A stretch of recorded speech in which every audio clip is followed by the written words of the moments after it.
بسم اللہ الرحمن الرحیم۔ اس ویڈیو میں ہم ایک ایسے نکتے کی طرف اپنے ناظرین کی توجہ دلاتے ہیں جو عام حالات میں بہت اہم ہے اور اس کو سم ٹائم انکریج نہیں کیا جاتا۔ میرا مقصد بے نامی ٹرانزیکشن سے ہے۔ پاکستان بننے سے پہلے، پاکستان بننے کے بعد پورے بر صغیر میں یہ بے نامی ٹرانزیکشن کا ایک سلسلہ چلا ہوا تھا کہ زمین یا پراپرٹی کا اصل مالک کوئی ہوتا ہے اور بظاہر اس کا کوئی مالک اور ہوتا ہے۔ پراپرٹی ایک شخص کے نام ہوتی ہے، لیکن ایک دیگر بندہ یہ کلیم کرتا ہے کہ میں اس پراپرٹی کا مالک ہوں۔ یہ بڑی ایک عجیب سی صورتحال ہے کہ آسٹینسیبل یا ظاہری مالک کون ہے اور باطنی مالک کون ہے۔ ہوتا یہ تھا کہ بہت سے گورنمنٹ سرونٹ یا بہت سے وہ لوگ جو صاحب اقتدار تھے یا بہت سے لوگ جو کرپٹ پریکٹسز میں ملوث ہوتے تھے، وہ لوگوں سے پیسے لے کر پراپرٹیاں خریدتے تھے اور کسی اور آدمی کے نام کروا دیتے تھے، جس کا نتیجہ یہ ہوا کہ معاشرے میں برائی تیزی سے پھیلنے لگی۔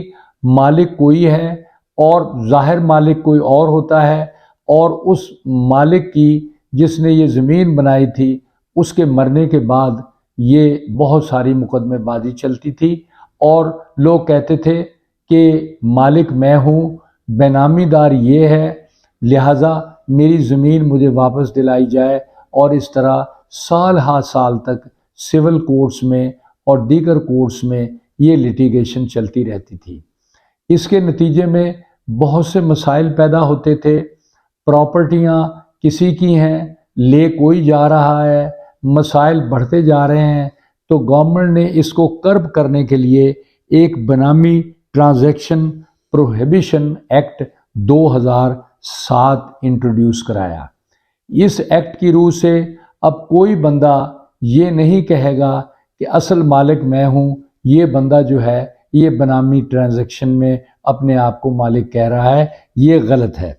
ایسے بندے کو جو کسی کے نام پراپرٹی منتقل کرے گا اور بعد میں اس سے اصول کے لیے کوشش کرے گا تو وہ سزا کا مستحق ہوگا۔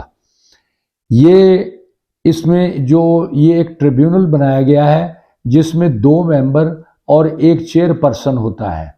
اگر کوئی بندہ یہ کلیم کرے کہ پراپرٹی کا میں مالک ہوں اور دوسرا بندہ یہ کہے کہ نہیں جی میں مالک ہوں، تو اس سلسلے میں کوئی بھی کمپلینٹ اس ٹریبیونل کو کی جا سکتی ہیں۔ سیکشن 15 کے تحت انیشیٹنگ اتھارٹی ہوگی، اپروونگ اتھارٹی ہوگی، ایڈمنسٹریٹر ہوگا اور ایڈجوڈیکیٹنگ اتھارٹی ہوگی۔ سول کورٹ کی طرح ایسے مقدمات میں جہاں بے نامی ٹرانزیکشن کا ذکر آئے گا، وہاں پر سول کورٹ کی طرح مقدمہ چلے گا اور تمام پارٹیاں ایویڈنس لائیں گی۔ اس میں پروسیجر سول کورٹ کا ہوگا اور اس طرح وہ کمیشن بھی ایشو کر سکتے ہیں، اور جب فائنل فیصلہ ہوگا تو پھر اس کی ایک ٹریبیونل میں اپیل ہوگی اور پھر معاملہ ہائی کورٹ بھی جا سکتا ہے۔ تو یہ بے نامی ٹرانزیکشن ایک ایسا مسئلہ تھا بر صغیر میں اور پاکستان میں بھی، جس کو ختم کرنے کے لیے مجبوراً یہ بے نامی ٹرانزیکشن پروہیبیشن ایکٹ 2017 نافذ کیا گیا ہے، اور اس کے نفاذ کے بعد یہ اس قسم کی کرپٹ پریکٹسز جو ہیں وہ کافی حد تک بند ہو گئی ہیں، اور اب لوگ یہ نہیں کہتے کہ جی اصل مالک ہم ہیں یا اصل مالک فلاں ہے، فلاں آدمی بے نامی ٹرانزیکشن کے تحت یہ مالک ہے۔ سول کورٹس میں بے شمار مقدمات ہم نے بھی کنڈکٹ کیے اور کنڈکٹ ہوتے بھی تھے۔ بہت سارے کیسز میں فیصلے سال ہا سال تک نہیں ہوتے تھے، اور اس طرح وراثت کے معاملات چلتے تھے اور بہت ساری کمپلیکیشن ہوتی تھی۔ لہٰذا حکومت نے یہ پروہیبیشن ایکٹ نافذ کر کے 2017 میں ایک بہت بڑا کام کیا، اور یہ ٹرانزیکشن جو ہے بے نامی کے نام سے ہو رہی تھی وہ پاکستان میں آلموسٹ اب ختم ہو چکی ہے۔ ویورز، اس ویڈیو کو سبسکرائب کریں، لائک کریں، شیئر کریں تاکہ دوسرے آدمی بھی اس سے فائدہ اٹھا سکیں۔ Thank you.